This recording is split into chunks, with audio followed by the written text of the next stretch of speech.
Welcome to OmTimes TV, a division of OmTimes Media and Broadcasting.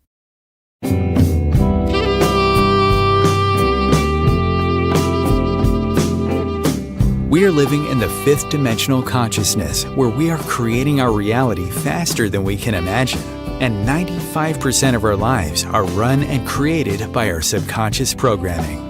Imagine how your life will be when that 95% subconscious programming is set to attract, manifest, and create everything you desire. Would you like help to change yours? Join Tamra Oviatt in Living in Fifth Dimensional Consciousness here on OmTimes every week, where she will connect to the source energy and change your subconscious programming by deleting your negative belief systems. Tamra is the founder of Sacred Activations, a subconscious meta-programming process that rewires your brain and shifts hundreds of your belief systems so you can break away from lack, pain, and suffering and take control of what you want to create in your life. Tamra has helped hundreds of thousands of people worldwide, and she is here to help you too. It's not about fighting what you don't want. It's about creating what you do want. And the only way to do that is to change and upgrade your subconscious programming. Let Tamra help you create magic in your world. Join her now for Living in the Fifth Dimensional Consciousness. Hi, everyone. Thank you so much for joining us. I have the amazing Darius Barazandeh, excuse me for, I just said it perfect. And then now that I'm recording. Barazandeh, edit. Thank you. That's totally typical Tamra. Total perfect. And then I'm recording and I'm not. That's okay. Anyways, we're having a conversation today really about waking up and connecting. Darius has a show called 𝐢𝐤 Revolution. It's absolutely amazing. I've been a guest on it a couple times, and he's my favorite host. He gets it. He knows. He has absolutely incredible guests on, and he's all about love, peace, joy, and happiness and abundance for everybody. And he has the most amazing guests on that are going to help you get there. And they also donate every month. I think it's like 70,000 children they are feeding and helping out, and they do absolutely amazing work. There's millions of people all over the world listening to the show, and I'm so excited, Darius, that you are joining me today to share with our guest this amazing conversation we're going to have. So we're going to just have a conversation and connect and really help you feel good about yourself and what you're doing. So thank you, Darius, for being here. Thanks, Tamra. Thanks for having me. Thanks for inviting me. Thank you for what you're doing with your work and with this amazing show that you have. So it's a kind of a cool thing to have the seats reversed a bit and share some things with your great audience today. You know what? I'm really thrilled about this because you're going to be able to talk about a lot of things that you normally don't, because when you have guests on, it's all about your guest. So this is your turn to share all of your amazing insight. And I know there's so much of it that's really going to help people think and wake up and feel calm and happy in their lives instead of stressed out with what a lot of people are, that space they're in right now. So I want to really help people feel calm. Yeah, thanks. I try to sneak things in. I think people know, what my general stance is on life, what we are, what we are made of, what we come from, who we come from, where we come from, all of this divine cosmic origin that we have, and this beautiful connection to the Gaia grid and to the higher consciousness. But yeah, it's going to be really cool to unpack it and share a little bit about how it all opened up for me, and how I think it all also affects everybody. It's kind of not just my story; it's a little bit of all of our stories, wound up into my life and your life and everyone that's had a journey or wanted to shift something big in their life. Yeah, tell me about how all this happened for you. How did you get to where you're now? I understand you had a near-death experience and a big, huge shift. I think it was in 2008. That's right. Yeah, I went kind of down the traditional road, really, of self-growth, and that really was work harder, like set a goal, work harder, really push. And I was not super great in school. I didn't apply myself very well at all. And when I got to high school around my junior year, I said, okay, that's it. I'm going to do really well. I'm going to get straight A's. And I pushed and I got it. You know, I used the visualization techniques. I used all of that. I would take my papers and I would like change the grades on them. And I would like take, you know, like what was a D or C paper, and I would put an A on it.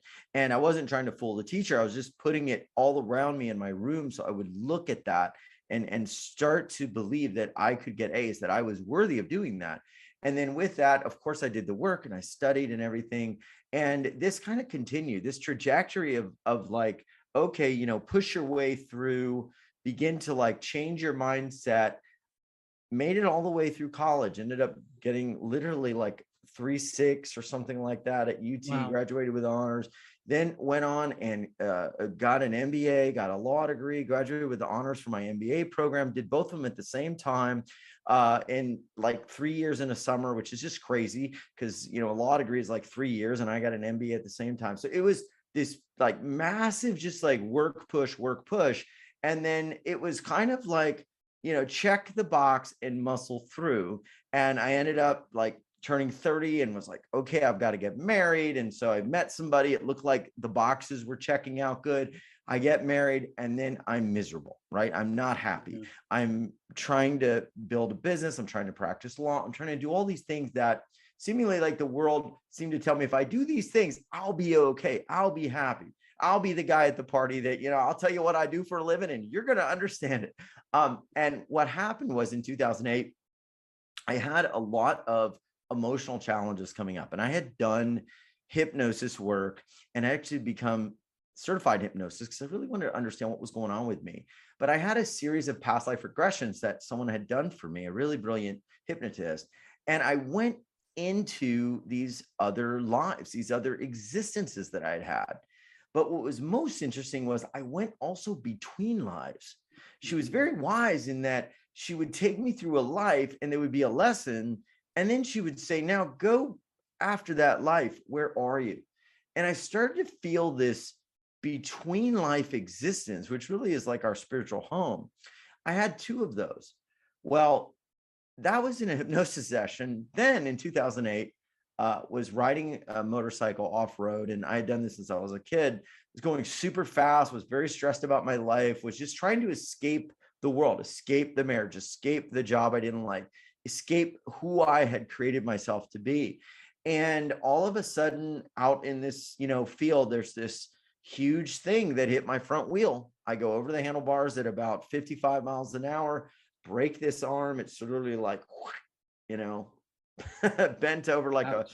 a little pixie stick or whatever, like a pipe cleaner. And I black out and the bike lands on top of me. The throttle is turned all the way on because it's jammed into the dirt and the motor's spinning, getting hot. The rear wheel's on my legs. It's like rubbing through my pants, this big, thick motocross tire with big knobs on it. And I'm blacked out. And all I remember is going back to that place. I go back to that place and that space that I was in between my remembrances of lives. And that experience being there was like infinite bliss. But this time I was there for a pretty long time, at least what seemed to me. It was about 5 minutes, but I felt like I was there for like months. And it was incredible. I felt, a lot of people like, what did it feel like? So first of all, I had no gender. I had no identity. I wasn't Darius, a guy or a male or a dad or whatever, a son. I was just this infinite consciousness, and I had no boundaries. So I was everywhere but nowhere. It was this interesting feeling of being all expansive. You know, we're so constricted to this physical body that in this reality, immediately we're kind of like, okay, what's coming near my body? You know, what's this thing? Is it a threat or is it friendly? Is my body warm? Is my body cold? Is my body hungry? Is my body tired? Is my body sore? Is my body achy? Is my body feeling good? There's none of that because there's no body and I'm just everywhere. The other interesting thing was that I could identify myself because I could feel the best parts of me in that consciousness. So the way I kind of describe this, Tamra, is if you've ever had a moment where, and these come in these very weird ways in our life on earth, like where maybe you didn't know that you had done something really good for another person. Like, let's say you had a friend in high school, right? And 20 years ago, you were really nice to them and you spent some time talking to them on a day maybe you didn't really want to. And then you find out at the reunion that that day, that person was going to kill themselves. And if you hadn't talked to them or been kind, that would have been it. And you find this out and you're like, oh my God, you just feel this amazing, like, wow, I'm worthy, I matter, I did something great, there's this goodness, oh my gosh, and it feels like this overwhelming feeling. It's kind of indescribable. Well, that's what I could identify up there. It was those elements of myself that I had gotten a glimpse of on earth that made me really feel this deep worthiness, this deep love of myself without being arrogant or any of that. It was just this amazing feeling of beingness and being worthy just for being me. But I could identify that there. So that experience was profound. I mean, that was like a huge thing. And I came back, my arm was broken, went to the hospital and, tried to get myself prepared. But that was kind of the first step of a whole unwind process, if you will. What do you mean by unwinding? What happened next? I came back and, I kind of tried to brush it off and I'm like, well, let me get my arm fixed. Let me go through all that. But it was very hard to go back to what I was doing. Because what I found was that with my law business and my marriage and my life, I was constantly like spinning plates, like the guy that used to go on the late night TV shows and spin all the plates on the sticks. I was constantly trying to feed energy to these systems in my life that I had created that didn't serve me. So like, I just all of a sudden couldn't give the energy to those systems anymore because they weren't me. Like I realized I was not congruent with them anymore. So they naturally, like one by one, started falling away. My business started falling away. I didn't want to talk about law or real estate or what I was doing at the time. My marriage started to fall away. Like 2 months later, my ex-wife at the time just shows up and is like, it's over. I've already hired the lawyer. We've already filed it. They're going to serve you in 3 days. Make sure you're it's done. Get your stuff out. You're out of here. Pretty much. And I was like, whoa. Well, and I mean, I was devastated. I'm going through the 1 week of trying to fix it, trying to figure out what's going on, because we want to hold on to all these things. We don't want the stigma. We don't want the feelings of rejection and all that.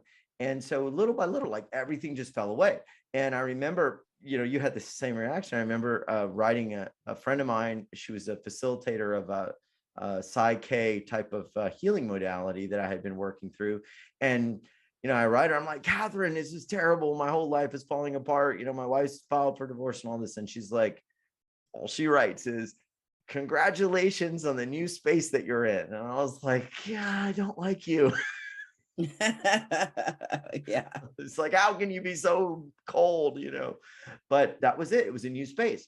And what happened was, I'm still trying to fix everything. I'm like buying all these ebooks, how do I do this and how do I do that? Because when we have an experience like that, our first thing is to try to go back and like not let go. Like we want to hold on. It's like we want to hold on to the hot coal, even though it's burning our hand. And I went to see a friend of mine in Austin, and his wife. I mean, I'm like, okay, so then if I say this, do you think this will work? And you're a female, what would you do here? And then she just says, what if you don't go back? And I was like, what? It's like someone just slapped me like, what? Really? Like, what do you mean? And all of a sudden this window just like opens up in my mind's eye. And I'm like, whoa, wait a minute. I never thought of that possibility. I was like, whoa. And I started imagining, I was like, well, what if I did this? What if I did this? And so I started literally, there was a model home in their neighborhood. And that next morning, if you're staying up late and, talking, I grabbed some coffee and I'm like, hey guys, I'm going to go for a walk. I go right into the model home. I sit there with a notebook. Luckily the neighborhood was pretty built up at that point. So people really weren't going to the model home very much. Plus it was 2008. I guess the market had kind of tanked at that point. And so I'm just sitting there like writing out all my goals and dreams for a new life.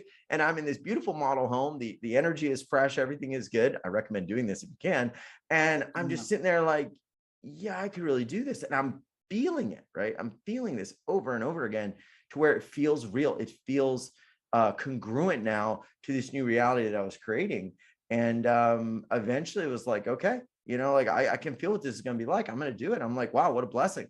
And I kept going until literally I started writing out, kind of like you shared with me previously when we talked. I started writing out like what I wanted. I started vision boarding what I wanted in a partner, things I wanted to do. I started writing out like what my dream person would be like, how they would communicate with me, how we would connect, how we would have finally a soul connection, not just a connection on paper. And I got to the point deliberately to where I was actually weeping in gratitude for the events that had taken place. And I don't know why that felt like that was important, but I was like, if I'm not just tremendously grateful to where I'm weeping at the blessings that I'm now able to begin to open up, like I'm still holding on to some belief that this isn't the right thing. And once that happened, once I started weeping from the joy of the blessings of where I was, it's like everything just started to accelerate massively towards what I wanted to do. Wow, that's absolutely beautiful. And I love how you went into the model home and you're around that energy. I've done that. I've gone into really expensive stores and where I couldn't afford to buy anything, but I wanted to really feel that energy and be of that energy. I've gone into really expensive restaurants and had a cup of tea, you know, just to, when I was in that space, just to feel that energy. And it's so important to do that because it teaches your body that vibration. Yes. Where you can start attracting that in your life. And when we're talking about this, I got goosebumps all over. I got a story for you. I think you'll love. My dad. I mean, I probably got this from my dad. He's a very wise man. My dad's originally Persian. My mom's from really Argentina, but her family migrated from Italy a few generations before. But when he first came to Europe, he went through Europe and then came to the US. And when he came to Europe, he worked as a machinist, like, you know, in these machine shops. They're dirty, they're greasy, they're hot, you know, they're cold, they're hot in the winter and summer. And everybody's just kind of like a lifelong machinist. You do it for like 30 years, but he had the mindset, like he wanted to do more. Like he didn't want to just do that. That just wasn't his thing completely. So every day he would bring like a jacket and nice pants and a nice shirt. And he'd take it with him to this machine shop in Germany where there's, you know, lockers and everybody's just kind of like a full-on machinist and you're dirty and everything, right? So at the end of the day, he would shower and then he would put on nice jacket and pants and he would go to these nice parts of town, to these nice places and just change the vibration. And they would laugh at him and be like, why are you doing that? It's ridiculous. You're never going to get anywhere. But he realized like the machine shop jacket and like the overalls and whatever he was wearing, and like that was just a outfit. That was just something that could be taken off, like gloves or a raincoat that didn't define him. So it's very important, you know, I think, to like, how do you define yourself? And then how do you, like you said, change that vibration to be around the things that you want? So you start to entrain your energy around it. It's kind of like you have a bunch of dogs. If you ever watch a bunch of dogs sleeping together, they all start to breathe at the same, you know, rhythm and tempo. So it's definitely a real thing. Yeah. Wow. That's an amazing story. So what did he do from there? He ended up actually, interestingly, started working for a better company, Mercedes-Benz. And then he started coming to the United States and became very successful selling and importing Persian rugs and doing all sorts of interesting things. Yeah, really became very successful at that and changed everything. You know, the other thing I would say though is he worked really, really hard too. I mean, he really, you know, pushed himself. So it's a combination of having the energy and then putting in the time and putting in the work. But I also think there's also this energetic polarity that if you get it right, and at some points, I think it is about gratitude, because when I started weeping, it's like I finally let go of any of that idea of a victimhood consciousness or a feeling of like this was done to me. And I think that's also really important. Like, I think he saw the opportunity and wasn't like, okay, I wasn't born with much, but I'm letting that go. And now I see the blessing. Right. And I think if everybody can do that, I think that's a huge thing. It's not the easiest thing to do, but that's why your work and kind of reversing this polarity that we can have in the brain and in our energy field is so vital. It's so important. I mean, changing your programming that you came from, it can be very difficult to do. But you've got to do it in order to create what you want, because 95% of your life is ran by your subconscious programming. So, here he is using 5% of his consciousness and really focusing on it, and he was able to create. And you can do that. I mean, I've done that before. I changed my belief systems. I could create, but then I'd crash again. I couldn't maintain it. And now I am in flow. Since I've been changing my subconscious belief systems, I'm able to always be in flow. And now I'm ready to go to that next level, and which I'm really excited about, because it's always just been in flow and always been in service. And I'm ready to go to that next level and have some money stashed away for retirement and have my house paid off and stuff like that. I mean, I haven't worried about money for years, but in 2012, I had $200 in my account when I went to England, Wow. and I ended up staying 8 months, and every time I needed money, the money came in. So being in that flow and that trust is fantastic. And a lot of people aren't in that yet. So to be able to be in that gratitude and take that focus and to take that time to really create what you want to create is so important, to put that time in, like you were 100%. saying. Yeah. If you don't have a plan or a purpose, then you become a cog in somebody else's plan and somebody else's purpose. And then you have to hope that their purpose aligns with your life destiny and your divine gifts and who you're, designed to be. And oftentimes that doesn't line up that well. And that's why a lot of people find themselves, in struggle and challenge. I think that's also why we have systems on the planet that hold in place certain energetics that keep people locked into things that aren't in their divine path. And they use the levers or mechanisms of fear, scarcity, etc., to keep humanity kind of there and not going to the next level.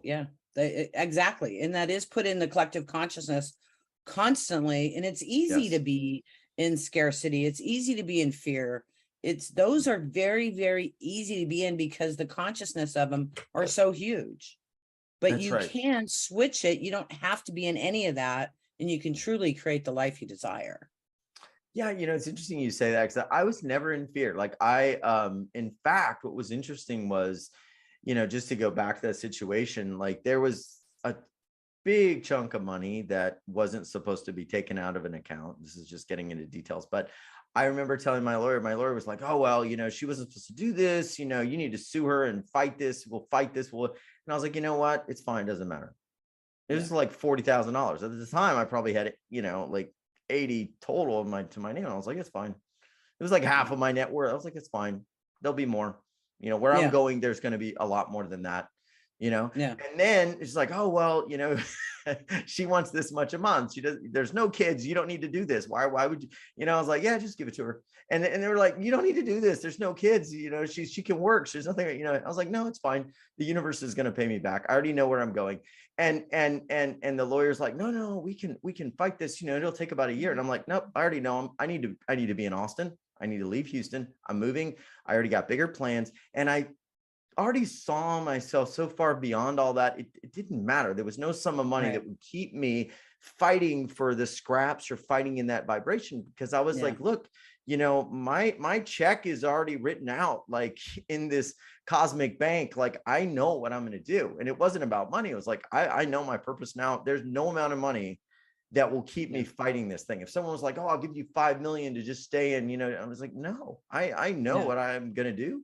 And that's it. I'm out. It's done. I'm energetically unplugged. Boom.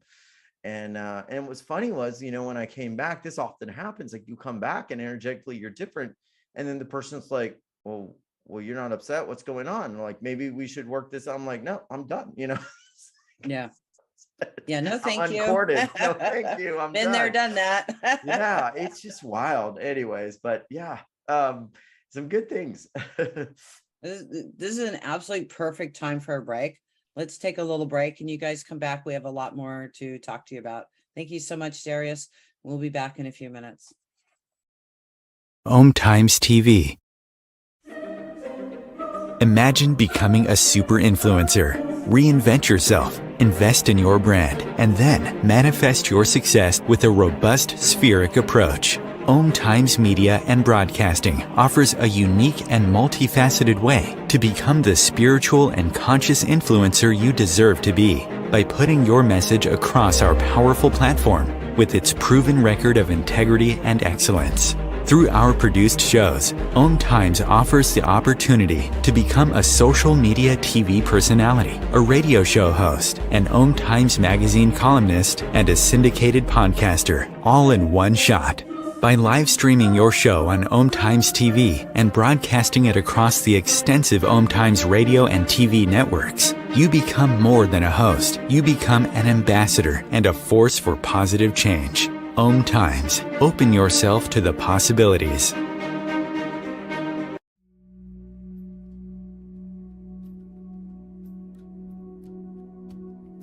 Do you want to go deeper into sacred activations, which is a subconscious meta-programming process? Tamra Oviatt is inviting you to visit her website at tamraoviatt.com to sign up and get lifetime access to free 7 activations that you can listen to anytime you want or as often as you need. If you like what Tamra does and like to incorporate sacred activations into your life, she also offers live webinars, masterclasses, and practitioners training to further support your healing, manifestations, and expansion. There are hundreds of activations on her website that address different aspects of your life: money, health, relationships, intuitive abilities, and more. Head over to her website at tamraoviatt.com and experience the magic of sacred activations. Thank you for listening.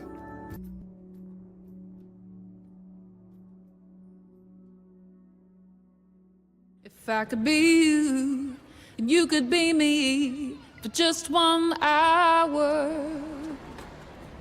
If we could find a way to get inside each other's minds. Walk a mile in my shoes.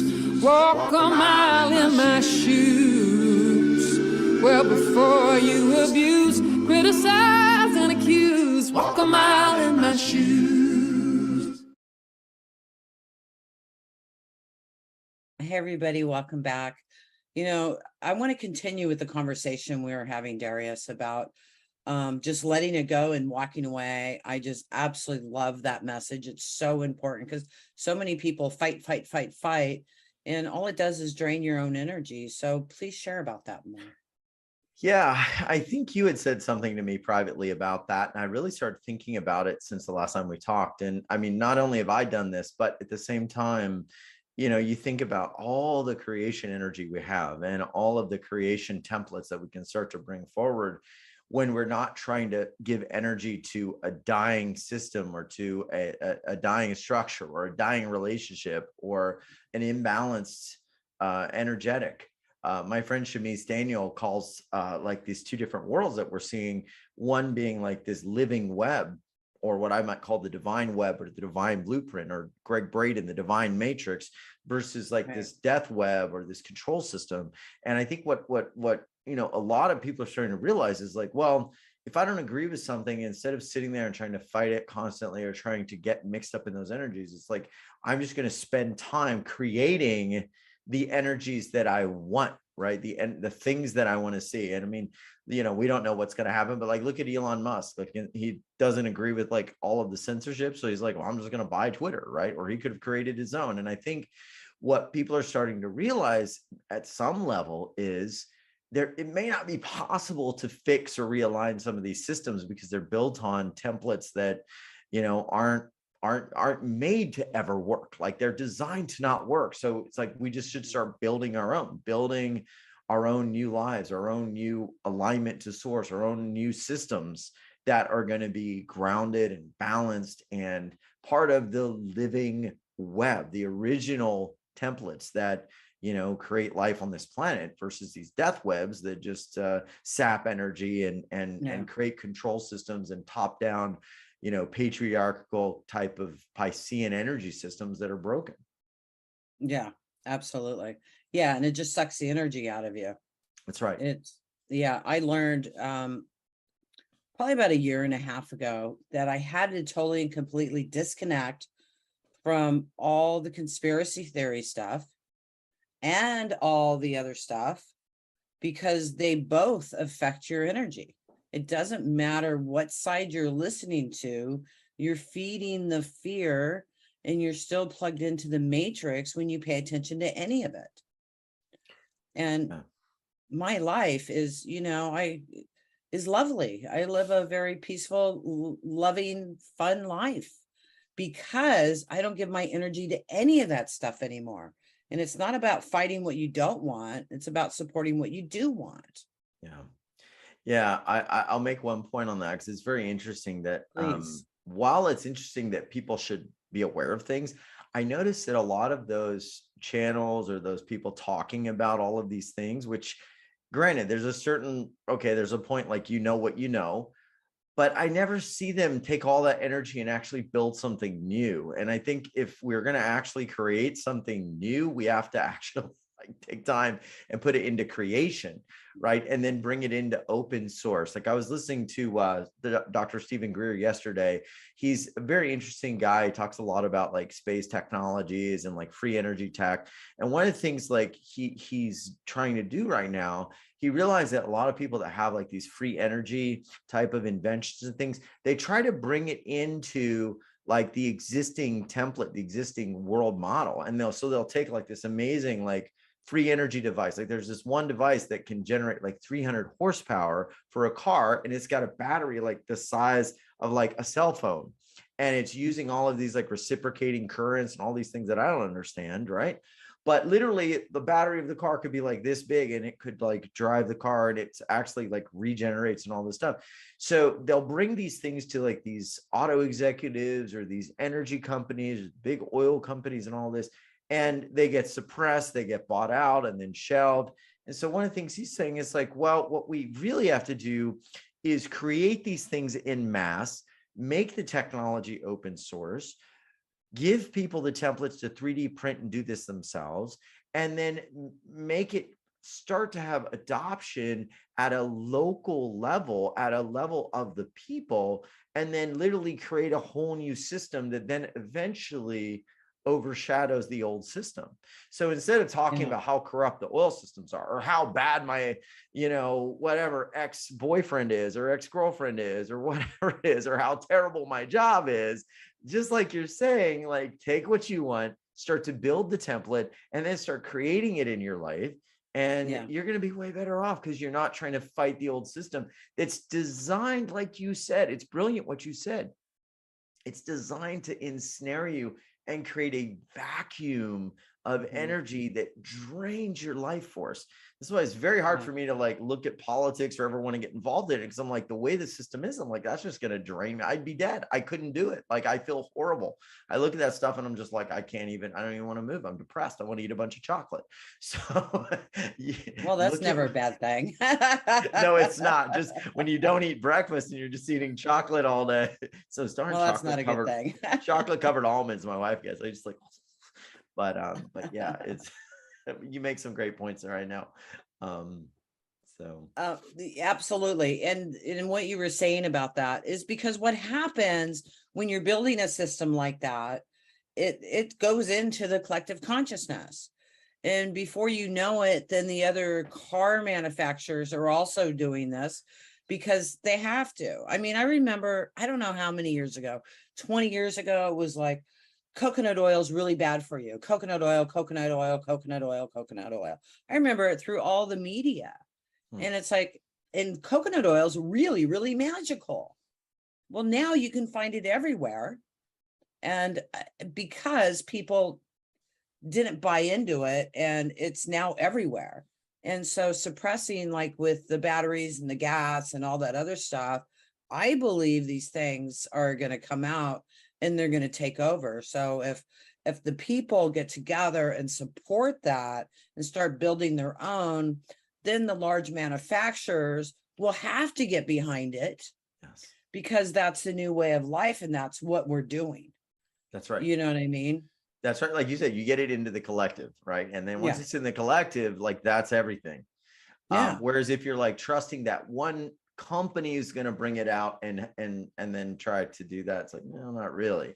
It's the same thing like saying, well, I'm going to trust that my boss is going to want me to have a great life and is going to give me is going to give me everything I want. Well, maybe, they are great people out there, but maybe you have to create it yourself or similarly. So yeah, absolutely. Right.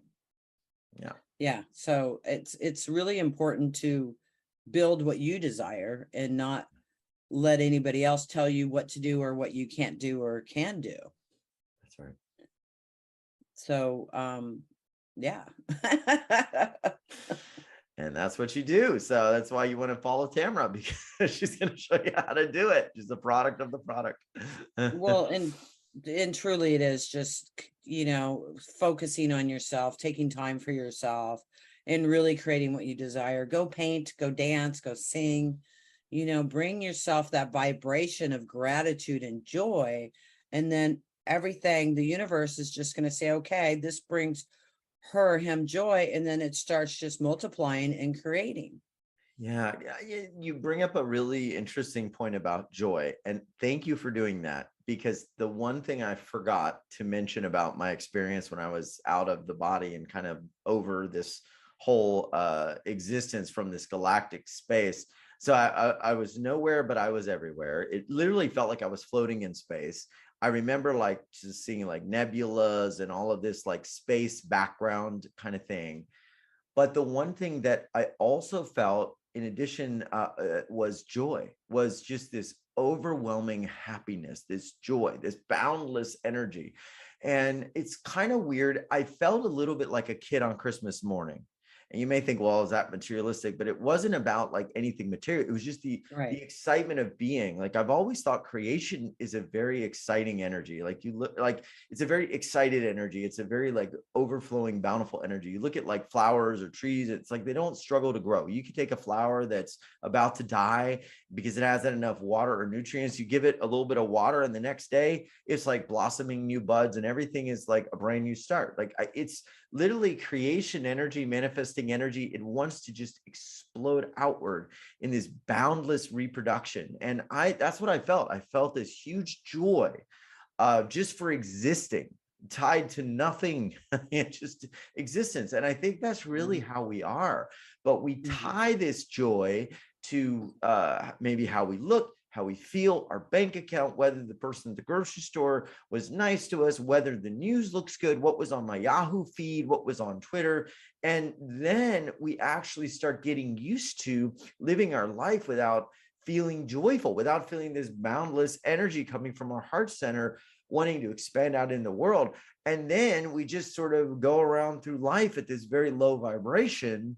And then what, right? Then we're not manifesting, we're not creating, we don't really know what we want. And then we're just looking for this like these quick dopamine signals to be released in our brain through some of these death web systems, that don't serve us.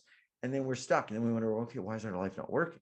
So I've said before, it's like, if I don't feel joyful about something, if I don't feel really alive to create something, I don't start creating it.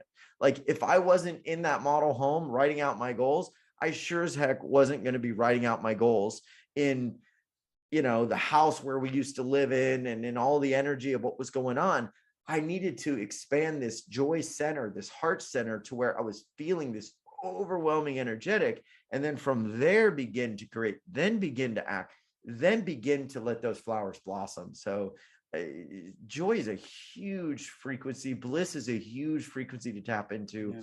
Really important, because I actually think that's what we come from. I think like at some level, when there's that spark and like the sperm and the egg connect, and there's like, they've photographed, there's like literally this tiny little spark of light. There's something that comes through there. That light is not heavy. That light is not depressed or frustrated or angry to be. That light has to be some sort of joyful, energy. I feel that's like just an expansion, like an explosion. And when you feel joy, it's like you feel like, oh my God, I'm so excited, my heart's going to explode. It's probably the closest thing we can describe to this infinite creation energy. So I think it's a very huge thing. I'm glad you brought that up. Joy is everything. It truly is. You really, if you're not in joy, then you're not doing the right thing. And it's so important to unplug from whatever it is and make sure you have time for joy. That's And right. I tell people this, I don't care if you're a garbage man, you work in a restaurant doing dishes, do the best job you can, and send it love, and send people love and smile at them, and it comes back to you, you That's know. right. And in order to really create what you want, you have to be able to love what you're doing and send that love, so that way you can create what you want. Because if you're sending anger at your job, then how are you going to create what you want? Because then you're putting that anger in whatever you're trying to create. Amazing. Yeah, I agree completely. And sometimes it's just a matter of smiling at another person, complimenting another person. I tell people, like, if you want to start being a healer, one of the first things you do is, like, next time you go to the store, compliment somebody, right? Yeah. Because you're going to see by law of contrast that most people will go through their life very transactional and don't even say a nice word to the person, cutting their meat, who's the butcher, or packaging their groceries, or helping them in the store. And by law of contrast, by you just complimenting that person, finding something about them, maybe that is special or unique, or that catches your eye, or that spirit probes you, immediately, like, their whole energy changes. You've just given that person joy. You've given that person that one little connection to what they come from spiritually that maybe they haven't gotten in a long time. And immediately that's healing. Like, that joy energy lets the body unwind. It lets that sacral and all of that energy just unwind. And now that body may no longer be in a state of fight or flight. It may not be in a level of contraction. It's now in a level of ease and a little bit of flow, and in that healing aspect and regeneration aspect. When you look at somebody who's fully stressed and all tight, you can see the shoulders are hunched forward. They're holding grief in their chest. They're holding grief in the lungs. They're feeling contracted. Their face is contorted. That body, unfortunately, is not healing. Once they start to feel a little bit of happiness or joy or compliments, like, immediately they're like, oh, really? It's like everything changes. Do that and you start healing people. And then as you start generating the energy more and more, guess what? People start saying, oh, you're so joyful. What are you about it? What do you do? How are you doing? Immediately people are going to ask you, like, what are you doing differently? And immediately now you start to become a healing influence on people's lives. Like, it's the easiest, simplest, freest thing you can do. And we all have it within us. We all have it within us. Yeah. Absolutely. We all have that within us to be a healer.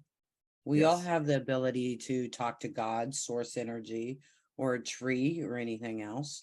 We all have that ability. It's not like some of us are special and some aren't. I mean, I'm a healer and I have this amazing gift because I listened, because I accepted, what was given to me. And that's why I got it. It's not because I'm special. It's because I'm willing to do the work and excited to do the work and to help people. So, if you have that within you, it's given to you. So don't think that anybody's special or anybody's better than you because they're doing this or that.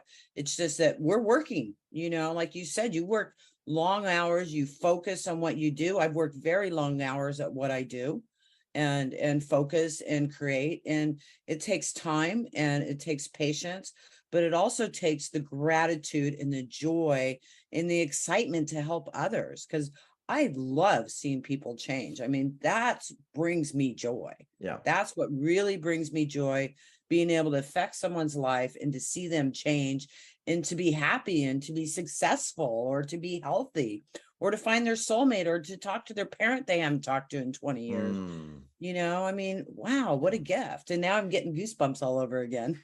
It's interesting, like, this idea of finding joy. It also aligns to, I think, your life purpose, right? Because when you find what brings you joy, you get the breadcrumbs. One of my friends, Janet Atwood, she used to she had a book called The Passion Test. I loved what she did with that, because she had this test that people would take basically through the book to just, like, what is your passion, right? And she would say, like, your passion, it's your breadcrumbs to your destiny, like a little bird, like following the breadcrumbs to your destiny. And I always took that very literally, like, your passion, what brings you joy. I heard someone else the other day, I loved it, call it the effortless obsession. Like, what is your effortless obsession? What is it I like you that. could just, it was Joe Bowery, who works for Natural Action Technologies. We had him on the show. We were just talking. He's like, yeah, man, it was an effortless obsession for me. And I was like, bro, wait, what did you just say? I was like, let me write that down. I was like, Yeah, that's a good one. incredible, because that's what it is. It's like that thing that you don't have to work at being so excited and interested about it. There's something aligning to your soul with that. And if everybody would find that effortless obsession, I mean, you couldn't help but be great at it. You couldn't help but learn the skills to do it. So all of that is tied to joy, because you wouldn't have an obsession like really something that fills you in. And I'm not talking about like damaging obsessions or addictions. That's a whole different thing. But I'm talking about like, I just want to be in this energy. I want to live this. I want to learn about it. I want to be around it. I just can't stop thinking about it. It brings me joy. I feel excited. I feel energized. And that's when it's like, you don't count the hours on the clock, doing that. So you're not like, oh, I did 4 hours, I'm done. You're like, I just want to be in this energy all the time. Yeah. So I think those are huge key things. And like, you're right. When you let go of those things that you don't enjoy, you turn off the news, or you turn off whatever it is. Now you going to fill that space, and you're going to fill that space with like, okay, what brings me joy? And then you start trying different things. Okay, I'm going to go in the garden. I'm going to go do this. Now, maybe the garden isn't going to be your effortless obsession, but maybe it's herbs, or maybe it's understanding tinctures and ways to heal people, or maybe it's understanding natural healing. And it starts to give you the breadcrumbs to your destiny. Like Janet Atwood would say, your passion starts to guide you to what it is. And it's maybe a conglomeration of all those things. But I really recommend, and I mean, the other thing I'd say too is, Tamra, you and me had some of our awakenings, about a decade ago, maybe a little longer. The big sort of like, poof, we got to do this. Yeah. But the world is changing now. And I see like all of the old systems kind of crumbling and cracking down. I mean, look at New York City, like all this office space is like vacant. Like me and you, we've been online for over a decade and a half doing this stuff. We were already like working from remote location. We were already out of the office. So I feel like a lot of this is getting decentralized. A lot of people are starting to, build careers around their gifts, around their interests. I mean, look at the people on social media with big YouTube channels about whatever it is they're interested in doing. Now they have be able to create lives around it. So this is not just like to feel good and be spiritual. Like everything is getting decentralized. People are waking up. We're also moving out of this old age, which we were in the Piscean age, which was all, to me, the way I interpret that is like the school of fish. Like the fish just go in all these directions. They kind of don't really know where they're going. They just follow the herd. And that was the same thing. You get a job, you go work for a big company, you work 40 years, you get a pension, you go retire. And then, maybe you survive a while or you don't. Now we're moving into this Aquarian age. We've already been here, but we're getting to like this real power center of the Aquarian energy. And Aquarius is the water bearer. So it's all about that water, that truth, that energy flowing. And as I said, with water, you can't stop water. If you get a leak in your house, you can caulk the wall. You could try to like seal it off with special paint or some sort of, it's going to get through. And that's what's happening with truth and information. No matter how much they try to say, you can't say this or that, people's truth is coming up. It's coming up within them. They're starting to discern more. They're starting to see more. They're starting to ask questions more. So the more that you can follow what your inner guidance is saying and your inner joy, this breadcrumbs to your destiny, the more you're going to be really living more in this Piscean energy, which the Aquarian energy, which I believe is creating all new systems on the planet, while the old ones start to fall away and get more clutchy and, angry and controlling. And then more and more people are like, it's just all, it's just, it is falling away. And what we're sharing today is going in the collective consciousness. That's right. So like the water, anytime we talk about things like this, it filters through into the collective consciousness, and more people are hearing that inside and connecting to it and go, wait a minute, I don't have to do this anymore. I can do this instead. And that's what this is all about, is helping our brother and sisters. Just by us being in joy and having these conversations helps the world. It's just so beautiful. Darius, I want to thank you so much for being with me today. We're out of time. I could do this for another 2 or 3 hours with you. I know you're very busy, so I want to thank you so much for being here. You guys go to UWealth Revolution. He has tons of free gifts there, and he interviews incredible people and just amazing people. So definitely go to uwealthrevolution.com and join his show. Thank you. Thank you, Tamra. It's an honor and pleasure to be here, and I enjoyed it. It's our effortless obsession. Yes, exactly. Thank you so much. Bye. Thank you. Bye, everyone.